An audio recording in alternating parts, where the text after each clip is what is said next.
गुजरातमध्ये होणारी दारूची अवैध तस्करी विसरवाडी पोलिसांनी रोखली। खांडबारा डोगेगाव मार्गे गुजरात राज्यात अवैधरित्या देशी विदेशी दारूची होणारी वाहतूक विसरवाडी पोलिसांनी रोखली। या कारवाईत 1,80,000ची दारू व 9 लाखाचे वाहन असा एकूण 10,80,000 रुपयांचा मुद्देमाल जप्त करण्यात आला। मारुती ब्रेझा वाहन क्रमांक GJ 26 AB 8405 वाहनात गुजरात राज्यात बेकायदेशीरपणे देशी विदेशी दारूची वाहतूक होणार असल्याची गुप्त माहिती विसरवाडी पोलीस ठाण्याचे सहाय्यक पोलीस निरीक्षक नरेंद्र साबळे यांना मिळाली। त्यानुसार त्यांनी पथक तयार करून खांडबारा डोगेगाव रस्त्यावर सापळा लावून धरला असता रस्त्यावर पोलीस असल्याचे पाहून वाहन चालक वाहन सोडून पळून गेला। वाहनाची तपासणी केली असता वाहनात देशीदारू सुगंधी संत्रा, देशीदारू Tango Punch, McDowell's whisky number 1, DSP black whisky नावाच्या देशी विदेशी दारूचे बॉक्स मिळून आले।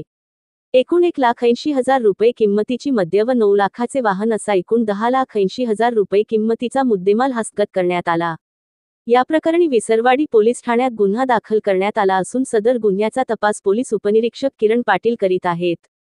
सदरची कामगिरी पोलीस अधीक्षक श्रवण दत्त एसप्पा, पोलीस अधीक्षक आशिष कांबळे, उपविभागीय पोलीस अधिकारी संजय महाजन यांच्या मार्गदर्शनाखाली विसरवाडी पोलीस ठाण्याचे सहाय्यक पोलीस निरीक्षक नरेंद्र साबळे, पोलीस उपनिरीक्षक किरण पाटील, हेड कॉन्स्टेबल दिनेश चित्ते, अनिल राठोड, लिनेश पाडवी, गिरीश सांगळे, संतोष राठोड, पोलीस वाहन चालक मनोहर बोरसे याच्या पथकाने केली।